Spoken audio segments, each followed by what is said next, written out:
സിപിഐയുടേതാണ് യഥാർത്ഥ ഇടതുപക്ഷ നിലപാടെന്ന് പറയുന്നു കാനം രാജേന്ദ്രൻ. സർക്കാർ ഇടതുപക്ഷ നിലപാടുകളിൽ നിന്ന് വ്യതിചലിക്കുമ്പോൾ തിരുത്തൽ എന്ന രാഷ്ട്രീയ ദൗത്യം ഏറ്റെടുത്തിരിക്കുകയാണോ സിപിഐ? അതോ ഭരണത്തിലിരുന്ന് പ്രതിപക്ഷ നിലപാടെടുത്ത് ഗ്യാലറിക്ക് വേണ്ടി കളിക്കുകയാണോ സിപിഐ? കാനം ലക്ഷ്യം വെക്കുന്നത് എന്തൊക്കെ? എഡിറ്റേഴ്സ് അവർ ചർച്ച ചെയ്യുന്നു. ആദ്യം പ്രധാന വാർത്തകൾ. അമ്മയുടെ സ്നേഹസ്പർശം പോലെ സുമിക്സ് കിഡ്സ് വെയർ. പിണറായി വിജയനെ കടന്നാക്രമിച്ച് കാനം രാജേന്ദ്രൻ. സമരം കൊണ്ട് എന്ത് നേടിയെന്ന് മുൻകാലങ്ങളിൽ ചോദിച്ചിരുന്നത് മുതലാളിമാർ. രമൺ ശ്രീവാസ്തവയുടെ നിയമനം കൊല്ലപ്പെട്ട സിറാജുന്നീസയുടെ ഓർമ്മകൾ ഉണർത്തുന്നു. രമൺ ശ്രീവാസ്തവ എന്ന് കേൾക്കുമ്പോൾ പെട്ടെന്ന് ഓർമ്മ വരുന്ന പേര് കെ കരുണാകരനും ഹൈറുന്നീസ എന്നൊക്കെയാണ്. ഞാനതാണ് പറഞ്ഞ ആ പേരാണ്, ആ കുട്ടിയുടെ പേരാണ് ഞാൻ പറഞ്ഞത്, ഹൈറുന്നീസ, സിറാജുന്നീസ.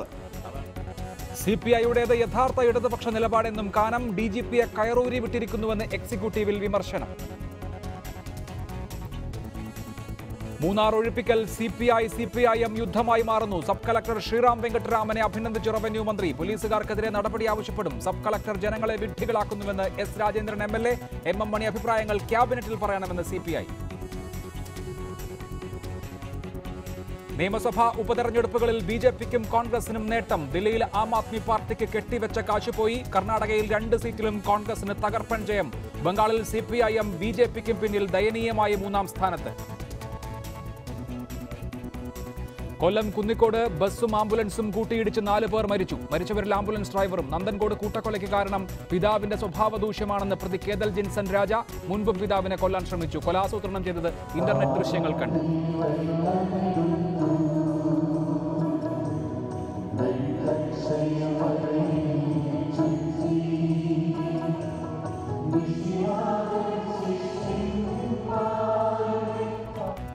ക്രിസ്തുവിന്റെ അന്ത്യത്താഴ ഓർമ്മകളുമായി ക്രൈസ്തവർ പെസഹ വ്യാഴം ആചരിച്ചു. ദേവാലയങ്ങളിൽ കാൽ കഴുകൽ ശുശ്രൂഷ നടന്നു. ലാറ്റിൻ രൂപതകളിൽ ആരാധനാക്രമത്തിന് മാറ്റം. പോപ്പിന്റെ നിർദ്ദേശപ്രകാരം സ്ത്രീകളുടെ പാദങ്ങളും കഴുകി. സമരം കൊണ്ട് എന്തു നേടിയെന്ന മുഖ്യമന്ത്രിയുടെ ചോദ്യം മുതലാളിമാരുടെ ശൈലിയെന്ന് CPI സംസ്ഥാന സെക്രട്ടറി കാനം രാജേന്ദ്രൻ. CPI ഉയർത്തിപ്പിടിക്കുന്നത് പ്രതിപക്ഷത്തിന്റെ അല്ല ഇടതുപക്ഷത്തിന്റെ നിലപാടാണെന്നും പ്രകാശ് കാരാട്ടിന് കാനം രാജേന്ദ്രൻ മറുപടി നൽകി. മൂന്നാറിലെ കയ്യേറ്റം ഒഴിപ്പിക്കലിൽ വിട്ടുവീഴ്ചയില്ല. EP ജയരാജനും MM മണിയും വലിയ ആളുകളാണെന്ന് കാനം പരിഹസിച്ചു. ആഭ്യന്തര വകുപ്പിനെതിരെ രൂക്ഷ വിമർശനങ്ങളാണ് ഇന്നത്തെ CPI എക്സിക്യൂട്ടീവിൽ ഉയർന്നത്. ജിഷ്ണുവിന്റെ അമ്മ മഹിജയുടെ സമരത്തെ നേരിട്ട രീതി LDFന് യോജിച്ചതല്ല. സമരത്തിലൂടെ ജിഷ്ണുവിന്റെ കുടുംബം എന്ത് നേടിയെന്ന മുഖ്യമന്ത്രിയുടെ ചോദ്യം പഴയ മുതലാളിമാരെ അനുസ്മരിപ്പിക്കുന്നതാണെന്ന് CPI സംസ്ഥാന സെക്രട്ടറി കാനം രാജേന്ദ്രൻ കുറ്റപ്പെടുത്തി. സമരത്തിന് എന്ത് നേടി എന്ന് പഴയ കാലത്ത് ട്രേഡ് യൂണിയൻ സമരത്തിൽ മുതലാളിമാരാണ് പലപ്പോഴും ചോദിച്ചുകൊണ്ട്. സമരം കഴിയുമ്പോൾ തൊഴിലാളി ചോദിക്കും നിങ്ങൾ എന്ത് നേടി എന്ന്. അതാണ് നമ്മുടെ സമൂഹത്തിന്റെ ഒരു പാരമ്പര്യം. നിലമ്പൂർ വെടിവയ്പ് UAPA ചുമത്തൽ മന്ത്രിസഭായോഗ തീരുമാനങ്ങൾ വിവരാവകാശ നിയമപ്രകാരം ലഭ്യമാക്കുന്നത്. ഈ വിഷയങ്ങളിലെല്ലാം സർക്കാരിന്റെ വീഴ്ചകൾ എണ്ണി പറഞ്ഞായിരുന്നു പ്രകാശ് കാരാട്ടിന് കാനത്തിന്റെ മറുപടി. CPI ഉയർത്തിപ്പിടിക്കുന്നത് ഇടതുപക്ഷത്തിന്റെ നിലപാടാണെന്ന് കാനം വ്യക്തമാക്കി. കേരളത്തിലെ കുട്ടികൾ ചെയ്തത് നല്ല കാര്യമല്ല. അങ്ങനെ ഒരാളിനെ കൊല്ലാൻ ആർക്കും അവകാശമില്ല. അതെങ്ങനെയാണ് പ്രതിപക്ഷത്തിന്റെ നിലപാടാകുന്നത്? ഈ നിലപാട് ഇന്ത്യയിലെ ഇടതുപക്ഷം ഉയർത്തുന്ന നിലപാടാണ്. അത് ഛത്തീസ്ഗഡിലാണെങ്കിലും അതുപോലെ തന്നെ ഒറീസ ആന്ധ്ര ബോർഡറിലാണെങ്കിലും വ്യാജ ഏറ്റുമുട്ടലുണ്ടായ സന്ദർഭങ്ങളിലെല്ലാം CPI എടുത്തിട്ടുള്ള നിലപാടാണ്, ഇന്ത്യൻ ലെഫ്റ്റ് എടുത്തിട്ടുള്ള നിലപാടാണ്. മൂന്നാമത്തെ വിഷയം റൈറ്റ് ടു ഇൻഫർമേഷനുമായി ബന്ധപ്പെട്ട പ്രശ്നമാണ്. UPA പാസ്സാക്കിയ നിയമം അതിൽ വെള്ളം ചേർക്കാൻ വേണ്ടി അതേ പ്രധാനമന്ത്രി തന്നെ ശ്രമിച്ചപ്പോൾ അതിനെതിരായി ആക്ടിവിസ്റ്റുകളുടെ സമരത്തിൻ്റെ മുൻപന്തിയിലേക്ക് വന്നത് AB ബർദാനും പ്രകാശ് കാരാട്ടുമാണ്. ആ പ്രകാശ് കാരാട്ടിന് ഈ നിയമം നടപ്പിലാക്കണ്ട എന്ന് പറയാൻ കഴിയുമോ? ഇടതുപക്ഷം കേരളത്തിൽ ദുർബലപ്പെടാതിരിക്കാൻ തിരുത്തൽ നടപടികൾ ഇനിയും ഉണ്ടാകുമെന്നും കാനത്തിന്റെ മുന്നറിയിപ്പ്. മൂന്നാർ കയ്യേറ്റം ഒഴിപ്പിക്കലിൽ റവന്യൂ വകുപ്പ് നടപ്പാക്കുന്നത് ഇടതുപക്ഷത്തിന്റെ നിലപാടാണ്. MM മണിയെ മുഖ്യമന്ത്രി നിയന്ത്രിക്കണമെന്നും കാനം കൂട്ടിച്ചേർത്തു. ഒരു ക്യാബിനറ്റ് മന്ത്രി അവിടെ പോയി ഈ തീരുമാനങ്ങൾക്കെല്ലാം എതിരായി പറയുന്നുണ്ടെങ്കിൽ അത് മുഖ്യമന്ത്രിയുടെ ശ്രദ്ധയിൽ ഞങ്ങൾ പെടുത്തും. EP ജയരാജനെ പോലുള്ള വലിയ ആളുകൾക്ക് മറുപടി പറയാനില്ലെന്നും കാനം രാജേന്ദ്രന്റെ പരിഹാസം. അദ്ദേഹം വേറൊരു ഭാഷയാണ്, ഒരു വാക്കാണ് സംഭാവന, മേലാവി എന്നാണ്. അത് മലയാള ഭാഷയ്ക്കുള്ള അദ്ദേഹത്തിൻ്റെ ഒരു കോൺട്രിബ്യൂഷൻ. അവരൊക്കെ വലിയ ആളുകളാണ്. ഇടതുപക്ഷ ജനാധിപത്യ മുന്നണിക്ക് അവരൊക്കെ നൽകിയിട്ടുള്ള സംഭാവനകളെക്കുറിച്ച് വിലയിരുത്താൻ ഞാനൊരു അശക്തനാണ്. രമൺ ശ്രീവാസ്തവയെ ഉപദേഷ്ടാവായി നിയമിച്ചതിലുള്ള വിയോജിപ്പും CPI പരസ്യമാക്കി.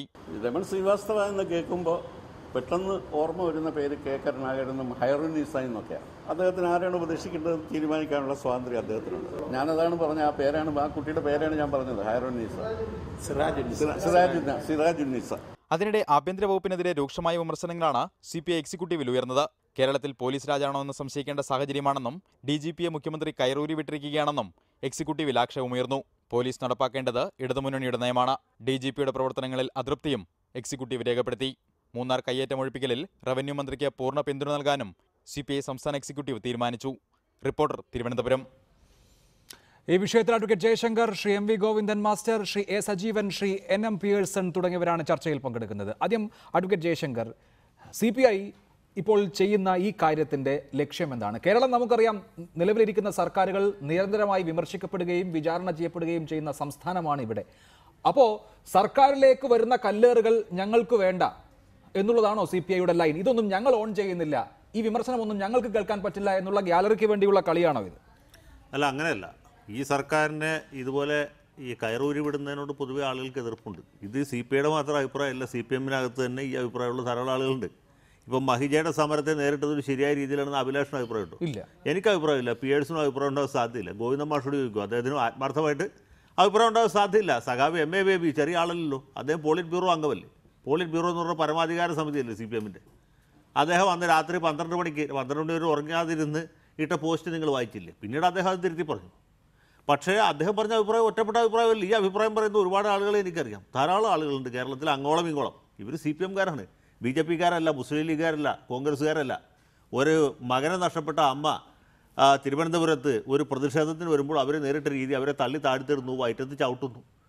അത് കാണാൻ വന്ന ആളുകളെ അറസ്റ്റ് ചെയ്യുന്നു. എവിടെയെങ്കിലും കേട്ടിട്ടുണ്ടോ? കരുണാകരൻ്റെ കാലത്ത് പോലും നടക്കാത്ത അതിക്രമമാണ്. സമരം കാണാൻ വരുന്ന ആളെ അറസ്റ്റ് ചെയ്ത് ജയിലിൽ കൊണ്ടുവരിക. സമരത്തിന് വന്ന ആളുകളെ അറസ്റ്റ് ചെയ്യാതെ സമരം കാണാൻ വന്ന ആളെ അറസ്റ്റ് ചെയ്യുന്നു. അതുകൊണ്ട് ആർക്കും കൂടെ ഉണ്ടായത്? ഷാജഹാൻ വലിയൊരു ഫിഗറായിട്ട് മാറി. ഷാജഹാൻ ചില്ലറക്കാരനാണെന്നല്ല പറഞ്ഞത്. ഷാജഹാൻ, ഷാജിർ ഖാൻ എന്നുള്ള പേരുകൾ കേരളത്തിൽ പ്രചാരം ആർജിച്ചു. അഖിലേന്ത്യാ അടിസ്ഥാനത്തിൽ തന്നെ ഇങ്ങനെ രണ്ട് റിബലുകൾ അല്ലെങ്കിൽ ഈ സമരം കാണാൻ വന്ന ആളെ അറസ്റ്റ് ചെയ്യുന്നു വെച്ചാൽ ഇത് ഇടതുപക്ഷ സർക്കാരിൻ്റെ വളരെ അഭിനന്ദനപരമായൊരു നടപടിയാണ്. നിങ്ങൾക്ക് അഭിപ്രായമുണ്ട്? എനിക്ക് അഭിപ്രായമില്ല. ഈ സർക്കാർ നിലനിന്ന് കാണുന്ന അഭിപ്രായമുള്ള ആളാണ് ഞാൻ. അപ്പോൾ പോലീസ് രാജാണെന്ന് പറഞ്ഞാൽ ആരും തെറ്റൂല. നക്സലൈറ്റുകളെ വെടിവെച്ച് കൊന്നു എവിടെയെങ്കിലും കേട്ടിട്ടുണ്ടോ? 1970 വർഗീസിനെ വെടിവെച്ച് കൊന്നുണ്ട് ഇല്ലേ? പിന്നെ ആന്ധ്രാപ്രദേശിലും ഛത്തീസ്ഗഡിലും ഒക്കെയാണ് ഇങ്ങനത്തെ സംഭവങ്ങൾ ഉണ്ടായിട്ടുള്ളൂ. ഒരു നിരായുധരായ 2 പേരെ വെറുതെ വെടിവെച്ച് കൊല്ലുന്നു. ഒരു സ്ത്രീ അടക്കം വെടിവെച്ച് കൊല്ലുന്നു. ഒരു സ്ത്രീയെ വെടിവെച്ച് കൊന്നു എവിടെയെങ്കിലും ഉണ്ടോ? ഫ്ലോറി എന്നൊരു ഗർഭിണിയെ വെടിവെച്ച് കൊന്നിട്ട് നമ്മൾ കേട്ടിട്ടുണ്ട്. ആ നിലയിലേക്ക് നമ്മൾ ഇനിയും പോകണം. അതൊക്കെ ആർക്കെങ്കിലും ന്യായീകരിക്കാൻ പറ്റുമോ? എനിക്ക് തോന്നുന്നത് കാനം കുറച്ചുകൂടി നേരത്തെ ഇത് കുറച്ചുകൂടി ശക്തമായ ഭാഷയിൽ പറയണ്ടായിരുന്നു. അദ്ദേഹം ചിലപ്പോൾ മലപ്പുറം ഉപതെരഞ്ഞെടുപ്പ് കഴിയാൻ വേണ്ടി കാത്തിരുന്നായിരിക്കും. തെരഞ്ഞെടുപ്പിന് മുമ്പ് പറഞ്ഞിട്ട് ഇനി കുഞ്ഞാലിക്കുട്ടി 3 ലക്ഷം വോട്ടിന് ജയിക്കുകയാണെങ്കിൽ കാനം രാജേന്ദ്രൻ ഇത് പറഞ്ഞുകൊണ്ടാണ് തോറ്റുപോയെന്നുള്ള അഭിപ്രായം പറയാതിരിക്കാൻ വേണ്ടിയിട്ട് എനിക്ക് അദ്ദേഹം ഉണ്ടായിരുന്നു എനിക്ക് തോന്നുന്നു. സത്യത്തിൽ ഇങ്ങനെയൊക്കെ ചെയ്യുന്ന ആളുകളാണ് ഇടതുപക്ഷ സർക്കാരിനെ ദുർബലപ്പെടുത്തുന്നത്. അല്ലാതെ കോൺഗ്രസ്സുകാരല്ല, രമേശ് ചെന്നിത്തലയല്ല, ഉമ്മൻചാണ്ടിയല്ല, MM ഹസനല്ല. അവരൊക്കെ വിചാരിച്ചാൽ ചെയ്യാവുന്ന കാര്യങ്ങൾ നിസ്സാരമാണ്. ഈ സർക്കാരിനെ തകർക്കാൻ ഇതിൻ്റെ അകത്ത് തന്നെ ഒരു വലിയ വിഭാഗമുണ്ട്. EP ജയരാജൻ്റെ കാര്യം നോക്കുക. മേലാവി എന്നുള്ള വാക്ക് പോട്ടെ, EP ജയരാജൻ എന്തിനാ ഇപ്പോൾ വെറുതെ ഒരു ഫേസ്ബുക്ക് പോസ്റ്റായിട്ട് വന്നത്? ഈ സർക്കാരിന് തീർത്താൽ തീരാത്ത അപമാനം ഉണ്ടാക്കി രാജിവെച്ചു പോയ ആളല്ലേ ജയരാജൻ? അല്ല, ഞാൻ പറയട്ടെ, അദ്ദേഹം ഇപ്പോഴും ജീവിച്ചിരിപ്പുണ്ടെന്ന് ആൾക്കാരെ ഓർമ്മിപ്പിക്കാനും സർക്കാരിനെ കുഴപ്പത്തിലാക്കാനുമാണ്. ജയരാജൻ അറിയാമല്ലോ, ഇത് കേട്ടാൽ കാനം രാജേന്ദ്രൻ വെറുതെ ഇരിക്കില്ല, തിരിച്ചിങ്ങോട്ട് പറയും. അപ്പോൾ ഇത് വഷളാവും, വിവാദമാകും. അപ്പോൾ സർക്കാരിൻ്റെ പ്രതിച്ഛായ പിന്നെ മോശവും. പുള്ളി എന്താ ആഗ്രഹിക്കുന്നത്? ജയരാജൻ്റെ ഉദ്ദേശം എന്താ? അദ്ദേഹം മന്ത്രിസഭയിൽ നിന്ന് പോയി.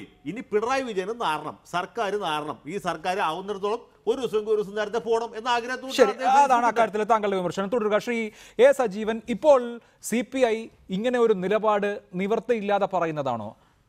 എണ്ണി കാനം രാജേന്ദ്രൻ ഇത് ഞങ്ങളുടെ നയമല്ല എന്ന് ഈ സർക്കാർ അധികാരമേറ്റതിന് ശേഷം ഉണ്ടായിട്ടുള്ള സംഭവ വികാസങ്ങളെ വിശദീകരിക്കുകയുണ്ടായി.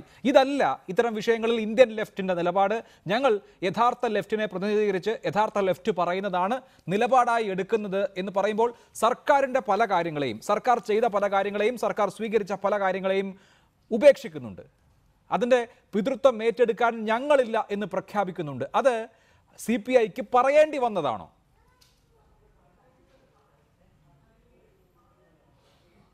അഭിലാഷ്, കാനം രാജേന്ദ്രൻ എന്ന് പറഞ്ഞ പത്രസമ്മേളനത്തിൽ പറഞ്ഞ കാര്യങ്ങളിൽ ഒന്നിനോട് ഞാൻ വിയോജിക്കുന്നില്ല. അദ്ദേഹം പറഞ്ഞ മാവോയിസ്റ്റുകളുടെ കാര്യത്തിലാണെങ്കിലും മഹിജയുടെ സമരവുമായി ബന്ധപ്പെട്ട കാര്യത്തിലാണെങ്കിലും എല്ലാം ആ കാര്യങ്ങളൊക്കെ നമ്മൾ സമ്മതിക്കുന്നു, ശരിയായിട്ട് കാര്യങ്ങളാണ്. പക്ഷേ ഇത് എനിക്ക് പറയാം, അഭിലാഷിന് പറയാം, പ്രതിപക്ഷത്തുള്ള ആർക്കും പറയാം, മറ്റ് ഈ ഭരണവുമായി ബന്ധപ്പെടാത്ത ആർക്കും ഇത് പറയാനുള്ള അവകാശമുണ്ട്. പക്ഷേ ഇവിടെ പറഞ്ഞത് കാനൻ രാജേന്ദ്രനാണ്. അതുകൊണ്ടുണ്ടായ റിസൾട്ട് എന്താ? ഇന്ന് കാനൻ രാജേന്ദ്രൻ്റെ പത്രസമ്മേളനം കണ്ടപ്പോൾ അതിലേറ്റവും കൂടുതൽ സന്തോഷിച്ചിട്ടുണ്ടാവുക ഇവിടുത്തെ പ്രതിപക്ഷമായിരിക്കും. വെറുതെയല്ല അദ്ദേഹത്തോട് CPI പ്രതിപക്ഷത്തിൻ്റെ രീതിയിലാണോ സംസാരിക്കുന്നതെന്ന് പ്രകാശ് കാരാട്ട് ചോദിച്ചത്. ഇത് പ്രതിപക്ഷത്തിൻ്റെ രീതി തന്നെയാണ്. ഈ പറയുന്ന കാര്യങ്ങളൊന്നും തെറ്റാണെന്നില്ല. ഇത് പറയേണ്ട സ്ഥലത്താണ് പറയേണ്ടത്. ഈ LDFൽ വെച്ചത് ശക്തമായി പറയാം. അവിടെ വെച്ച് കേൾക്കുന്നില്ലെങ്കിൽ പരസ്യമായിട്ട് ഞങ്ങളിതാ ഈ ഇവരുമായിട്ടുള്ള ബന്ധം ഉപേക്ഷിച്ച് പോകുന്നു എന്ന് പറയാം. പക്ഷേ ഒരിക്കലും അങ്ങനെ ചെയ്യില്ല എന്നുള്ള കാര്യം ഉറപ്പാണ്. ഇതിപ്പോഴത്തെ പ്രശ്നമല്ല. ഇപ്പോൾ പറയുന്ന രൂപത്തിലുള്ള മൂന്നാർ പ്രശ്നമോ അല്ലെങ്കിൽ മഹിജയുടെ സമരവുമായി ബന്ധപ്പെട്ട പ്രശ്നമോ മാവോയിസ്റ്റുകളെ വെടിവെച്ച് കൊന്ന പ്രശ്നമോ ഒന്നുമല്ലല്ലോ. വെളിയം ഭാർഗവൻ പണ്ട് ഈ പൊന്നാനിയിലെ സ്ഥാനാർത്ഥീകരണവുമായി ബന്ധപ്പെട്ട് അന്ന് പറഞ്ഞ കാര്യങ്ങൾ, അന്നത്തെ വാക്കുകൾ നമ്മൾ ഇപ്പോഴെടുത്ത് നോക്കിയാൽ അറിയാം. അതിരൂക്ഷമായിട്ടാണ് CPMനെ വിമർശിച്ചിരുന്നത്. ഞാൻ CPMനെ ചെയ്യുന്ന കാര്യങ്ങൾ ശരിയല്ല, CPM ചെയ്തുകൊണ്ടിരിക്കുന്ന മുഴുവൻ ശുദ്ധ വിഡ്ഢിത്തങ്ങളാണ്. പക്ഷേ അതൊരു മുന്നണിയിൽ നിന്നുകൊണ്ട് VS അച്യുതാനന്ദൻ CPMനകത്ത് നിന്നുകൊണ്ട് CPMനെ വിമർശിക്കുന്ന അതേപോലെ തന്നെയാണ് മുന്നണിയിൽ നിന്നുകൊണ്ട് ആ മുന്നണിക്കെതിരെ, മുന്നണിയിലെ ഒരു പാർട്ടിക്കെതിരെ രൂക്ഷമായിട്ട് വിമർശിക്കുന്നുണ്ടെങ്കിൽ അത് മുന്നണി മര്യാദയേ അല്ല. ശരി, അതാണ് താങ്കളുടെ പോയിന്റ്. ശ്രീ NM പിയേഴ്സൺ, താങ്കൾ ഇതിനെ എങ്ങനെ കാണുന്നു? ഇവിടെ ഇന്നിപ്പോൾ കാനം രാജേന്ദ്രൻ്റെ വാർത്താ സമ്മേളനം എടുത്താൽ അതിലൊരു 45 മിനിറ്റും ഈ സർക്കാരിൻ്റെ കാലത്തെ ചെയ്തികളെ വിമർശിക്കുന്നതാണ്. അത് വിമർശിക്കാൻ പാടില്ലാത്തവയാണ് എന്ന അഭിപ്രായം എനിക്കില്ല. വിമർശിക്കത്തക്കതായിട്ടുള്ള കാര്യങ്ങളുണ്ട്. കാനം രാജേന്ദ്രൻ പറഞ്ഞതുപോലെ ദേശീയ നിലവാരത്തിൽ ഇന്ത്യൻ ഇടതുപക്ഷം എടുക്കുന്ന നിലപാടല്ല ഭരിക്കുന്ന പാർട്ടി എന്നുള്ള നിലയിൽ ഇവിടെ എടുക്കുന്നതും. അതൊക്കെ ശരിയാണ്. പക്ഷേ ഇങ്ങനെ ഭരണത്തിന് ഒരു കുറ്റപത്രം ഭരണത്തിലെ രണ്ടാമത്തെ ഘടകകക്ഷി നൽകേണ്ടതുണ്ടോ? അല്ല, CPI എല്ലാ കാലത്തും ഇത്തരത്തിലുള്ളൊരു നിലപാട് തന്നെയാണ് സ്വീകരിച്ചിട്ടുള്ളത്. അതുകൊണ്ട് എനിക്കതിൽ എന്തെങ്കിലും ഒരു അത്ഭുതം തോന്നുന്നില്ല. കാരണം CPI ഏത് ഘട്ടത്തിലും നിലനിൽക്കുന്നതിൽ വലിയ ഒരു CPM വിമർശനം ആവശ്യമായ ഒരു ഘടകമായിട്ടാണ് ഞാൻ കണ്ടിട്ടുള്ളത്. CPM എന്താണ് ചെയ്യേണ്ടത്? CPM എന്തുകൊണ്ട് ഇത്തരത്തിൽ വിമർശിക്കാനായിട്ടുള്ള അവസരങ്ങൾ CPIക്ക് ഉണ്ടാക്കി കൊടുക്കുന്നു? ഇപ്പോൾ കുറച്ച് കാലങ്ങൾക്ക് മുമ്പ് CPI വിമർശിക്കുന്നതിന് മുമ്പ് നമ്മൾ കാര്യങ്ങൾ പരിശോധിച്ചാൽ പിണറായി വിജയൻ്റെ നേതൃത്വത്തിൽ വിമർശിക്കുന്നതിന് VS അച്യുതാനന്ദൻ ഉണ്ടായിരുന്നു. ജനങ്ങളെല്ലാം VSൻ്റെ കൂടെയായിരുന്നു. എന്തുകൊണ്ടാണ് അങ്ങനെ വിമർശിക്കപ്പെടുകയും ആ വിമർശിക്കപ്പെടുന്ന അവസ്ഥയെ ജനങ്ങൾ സ്വീകരിക്കുന്നത് എന്ന് യഥാർത്ഥത്തിൽ CPM നേതൃത്വം പരിശോധനയ്ക്ക് വിധേയമാക്കേണ്ടതാണ്. എന്തുകൊണ്ട് അവരങ്ങനെ വിമർശിക്കപ്പെടുന്നു? കാരണം അവർ ഇടതുപക്ഷത്തിൻ്റെ എല്ലാവിധമായിട്ടുള്ള സ്വഭാവ ഗുണങ്ങളും വലിച്ചെറിഞ്ഞ് അതിൽ തികച്ചും വ്യത്യസ്തമായിട്ടുള്ള ഒരു പ്രവർത്തന രീതി രാഷ്ട്രീയം കൊണ്ടുവരികയും അത് ഇടതുപക്ഷ രാഷ്ട്രീയത്തെ ദുർബലപ്പെടുത്തുകയും ചെയ്യുകയാണ്.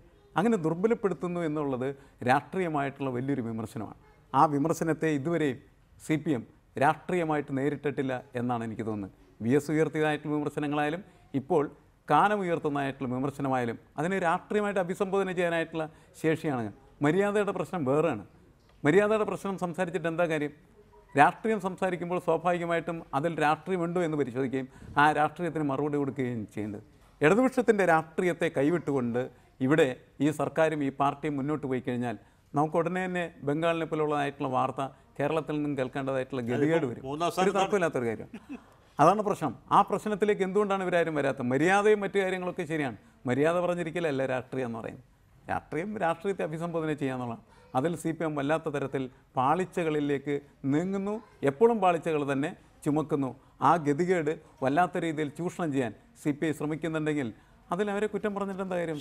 അതാണ് ശ്രീ അഡ്വക്കേറ്റ് ജയശങ്കർ, ഈ ഭരണം 1 വർഷം പൂർത്തിയാക്കാൻ ഇനി 1 മാസം കൂടി കഴിഞ്ഞാൽ മതി. 10 മാസം പിന്നിട്ടു. അങ്ങനെ 1ാം പിറന്നാൾ ആഘോഷിക്കുന്ന സർക്കാരിന് ഇത്ര മനോഹരമായ ഭാഷയിൽ കാനം രാജേന്ദ്രൻ ഒരു കുറ്റപത്രം കൊടുക്കുന്നത് ഔചിത്യമാണോ? ഇക്കാര്യം നേരത്തെ ശ്രീ സജീവൻ പറഞ്ഞതുപോലെ മുന്നണിയിൽ പറഞ്ഞിരുന്നെങ്കിൽ ശരി, എന്തുകൊണ്ട് മുന്നണിയിൽ പറഞ്ഞില്ല? അല്ല, മുന്നണി സംവിധാനം ഫലപ്രദമായിട്ട് പ്രവർത്തിക്കുന്നില്ല. ഈ മാതിരി ഇപ്പോൾ MM മണി എന്തുകൊണ്ടാണ് പരസ്യമായിട്ട് ഇങ്ങനെയുള്ള നിലപാട് സ്വീകരിക്കുന്നത്? എവിടെയെങ്കിലും കേട്ടിട്ടുണ്ടോ? ക്യാബിനറ്റ് മന്ത്രിയായിരിക്കുന്ന ഒരാൾ ഒരു സബ് കളക്ടറെ വിമർശിക്കുന്നു, ഒരു MLA സബ് കളക്ടറെ കൈയും കാലും തല്ലി ഓടിക്കുമെന്ന് ഭീഷണിപ്പെടുത്തുന്നു, അല്ലെങ്കിൽ റവന്യൂ ഉദ്യോഗസ്ഥന്മാരെ CPM പ്രവർത്തകർ തടയുന്നു, അസഭ്യം പറയുന്നു. ഇത് നിങ്ങൾ കണ്ടിട്ടുണ്ടോ? EMS മുഖ്യമന്ത്രിയായിരുന്നപ്പോൾ നടന്നിട്ടുണ്ടോ? നയനാർ മുഖ്യമന്ത്രിയായിരിക്കുമ്പോൾ ഉണ്ടായിട്ടുണ്ടോ? അച്യുതാനന്ദ മുഖ്യമന്ത്രിയായിരിക്കുമ്പോൾ ഉണ്ടായിട്ടുണ്ടോ? ഇതൊക്കെ തനി തെമ്മാടിത്തരമാണ്. മലയാളത്തിൽ തെമ്മാടിത്തരം എന്നല്ലാതെ സഭ്യമായ ഒരു വാക്കുമില്ല. അപ്പോൾ ഷടംപ്രതി ശാഠ്യം എന്നാണ് ഭഗവാൻ ശ്രീകൃഷ്ണൻ പറഞ്ഞിട്ടുള്ളത്. ഞാനുണ്ടാക്കിയതല്ല, ഭഗവത്ഗീതയിൽ ഭഗവാൻ പറഞ്ഞാണ്. അപ്പോൾ തെമ്മാടികളുടെ അടുത്ത്, മുഷ്കന്മാരുടെ അടുത്ത് മുട്ടാപ്പോക്ക് എടുക്കേണ്ടി വരും. പറയേണ്ട കാര്യങ്ങൾ ഖണ്ഡിതമായിട്ട് ആളുകൾ കേൾക്കാൻ പറയേണ്ടി വരും. ഇ.പി. ജയരാജൻ ഫേസ്ബുക്ക് പോസ്റ്റ് ഇട്ടത് വളരെ അഭിനന്ദനീയമായ കാര്യമാണെന്ന് അഭിലാഷിന് അഭിപ്രായമുണ്ട്. ഈ പരിപാടി കാണുന്ന ഒരാൾക്കും അഭിപ്രായം ഉണ്ടാവില്ല. ഇ.പി. ജയരാജൻ ഞാൻ പറഞ്ഞില്ലേ, ഈ മന്ത്രിസഭയ്ക്ക് കളങ്കമുണ്ടാക്കിയിട്ട് പോയ ആളാണ്. സ്വന്തം ഭാര്യയുടെ സഹോദരിയുടെ മകനെ അനധികൃതമായിട്ട് അവിഹിതമായിട്ട് നിയമനം നടത്തി ആ പാർട്ടി പത്രം പോലും സഹായിക്കാനില്ലാതെ അപമാനിതനായി പോയ ആളാണ്. അദ്ദേഹമാണ് ഈ പാർട്ടിയെ ദുർബലമാക്കാൻ നോക്കുന്നത്. ഈ സർക്കാരിനെ അപമാനിക്കാൻ ശ്രമിക്കുന്ന അദ്ദേഹമാണ്. അത് കഴിഞ്ഞിട്ട് അദ്ദേഹം ഞാൻ വ്യവസായ വകുപ്പിൽ നടത്തിയ വിപ്ലവകരമായ പരിഷ്കാരങ്ങൾക്ക് മാഫിയകളുടെ ഭാഗത്തുണ്ടായ പ്രതിക്രിയ കൊണ്ടാണ് രാജിവെക്കേണ്ടതെന്ന് പറഞ്ഞു. അപ്പോൾ ആരാണ് അദ്ദേഹത്തെ പുറത്താക്കിയത്? മാഫിയാണോ? നമ്മളാണോ? അദ്ദേഹത്തിൻ്റെ സ്വയംകൃതാനർത്ഥം കൊണ്ട് രാജിവെച്ച് പോകേണ്ട വന്ന ആളാണ് ജയരാജൻ. ആ ജയരാജൻ ഇപ്പോൾ ജീവിച്ചിരിക്കേണ്ടെന്ന് ബോധ്യപ്പെടുത്താൻ വേണ്ടിയിട്ടാണ് ഫേസ്ബുക്കിൽ പോസ്റ്റ് ഇടുന്നത്. മനസ്സിലായില്ലേ? നമ്മളൊക്കെ വിചാരിച്ചില്ല, അല്ലെങ്കിൽ ജയരാജൻ മരിച്ചു എന്ന് വിചാരിക്കും, അല്ലെങ്കിൽ ജയരാജൻ നാട് വിട്ടു പോയി എന്നായിരിക്കും, അല്ലെങ്കിൽ മറ്റേ ഇവരൊക്കെ പോയില്ലേ, പണ്ട് ടി.പിയുടെ കൊലപാതകം ഉണ്ടായപ്പോൾ ചില നേതാക്കന്മാർ ചൈനയ്ക്ക് പോയില്ലേ, അതുപോലെ ചൈനയ്ക്ക് പോയി എന്ന് വിചാരിക്കും. ചൈനയ്ക്ക് പോയിട്ടില്ല, ഞാനിവിടെ തന്നെ ഉണ്ട്, ഈ മന്ത്രിസഭയെ നാറ്റിച്ച് നാണം കെടുത്തിട്ട് ഞാൻ പോകുള്ളൂ എന്നറിഞ്ഞുകൊണ്ടാണ് CPIയുടെ എക്സിക്യൂട്ടീവ് കൂടറിൻ്റെ തലേദിവസം ജയരാജൻ പോസ്റ്റ് ഇട്ടത്. അല്ല, ഇതൊക്കെ നിഷ്കളങ്കമായിട്ട് നടക്കാവുന്നതുണ്ടോ? എം എം മണിയെ മന്ത്രിയാക്കിയപ്പോൾ ഞാൻ പറഞ്ഞില്ലേ, എം.എം. മണി മന്ത്രിയായാലും എങ്ങനെ ഇരിക്കും? ഈ നാട്ടിൽ വിവരവും വിദ്യാഭ്യാസവും ബുദ്ധിയും വിവേകമുള്ള എന്തോരം CPM-കാരുണ്ട് ഇല്ലേ? എസ് ശർമ്മയെ മന്ത്രിയാക്കാരുന്നല്ലോ, സുരേഷ് കുറുപ്പിനെ മന്ത്രിയാക്കാരുന്നല്ലോ, ജെയിംസ് മാത്യുവിനെ മന്ത്രിയാക്കാരുന്നല്ലോ. എന്തുകൊണ്ടാണ് ഇദ്ദേഹത്തെ തന്നെ തെരഞ്ഞു പിടിച്ച് മന്ത്രിയാക്കി? ഇപ്പോൾ ഇത് കണ്ടുകൊണ്ടിരിക്കുന്ന ആൾക്കാർ ചോദിക്കും, ഇതാ നമ്മളാണ് തീരുമാനിക്കണം. അല്ല, ഇതുപോലുള്ള ആളുകൾ മന്ത്രിയാക്കുമ്പോൾ ആലോചിക്കണം. മനസ്സിലായില്ലേ? ശരി, ഇതിനൊക്കെ CPIM ആണ് മറുപടി പറയേണ്ടത്. CPIM നേതാക്കളെ ടെലിഫോണിൽ നിരന്തരം ശ്രമിച്ചുകൊണ്ടിരിക്കുകയാണ്. അവർ സംസാരിക്കാൻ സന്നദ്ധമാകാത്തത് കൊണ്ടാണ് ഇക്കാര്യത്തിലെ CPIM-ന്റെ വേർഷൻ കിട്ടാത്തത്. അത് പ്രേക്ഷകർ ദയവായി മനസ്സിലാക്കുക. ശ്രീ എ. സജീവൻ, ഇവിടെ ഉള്ള ഒരു പ്രശ്നം, ഇതിപ്പോൾ CPI തർക്കം എന്നതിലുപരി 10 മാസം കഴിയുന്ന ഈ സർക്കാരിനോട് യോജിക്കാനാകാത്ത ധാരാളം സംഭവ വികാസങ്ങൾ ഉണ്ടാകുന്നു എന്നതിൻ്റെ പ്രശ്നമല്ലേ? ഇപ്പോൾ CPIക്ക് ഇന്ന് എക്സിക്യൂട്ടീവ് ചേർന്നിട്ട് മഹിജയുടെ സമരത്തെ കൈകാര്യം ചെയ്ത രീതി അഭിനന്ദനാർഹമാണ് എന്നൊരു നിലപാട് കൈക്കൊള്ളാൻ സാധിക്കില്ലല്ലോ. അല്ലെങ്കിൽ പോലീസിന് വീഴ്ചകളൊന്നും ഉണ്ടായിട്ടില്ല എന്ന നിലപാടുകൾ സ്വീകരിക്കാൻ കഴിയുകയില്ല. പിന്നെ ഇവിടെ ശ്രീ കാനം രാജേന്ദ്രൻ വിശദീകരിച്ച ഒരു പറ്റം കാര്യങ്ങളുണ്ട്. ഇവയിലൊക്കെ ദേശീയ തലത്തിൽ CPIM-ൻ്റെയും CPI-യുടെയും നിലപാടുകൾ ഒന്നാണ്. അത് വ്യാജ ഏറ്റുമുട്ടലിൻ്റെ കാര്യത്തിലാകട്ടെ, വിവരാവകാശ നിയമത്തിൻ്റെ കാര്യത്തിലാകട്ടെ, UAPA നിയമം ചുമത്തുന്നതിൻ്റെ കാര്യത്തിലാകട്ടെ, ദേശീയ തലത്തിൽ ലെഫ്റ്റിൻ്റെ നിലപാട് ഒന്നാണ്. അങ്ങനെ ഇരിക്കെ ഇവിടെ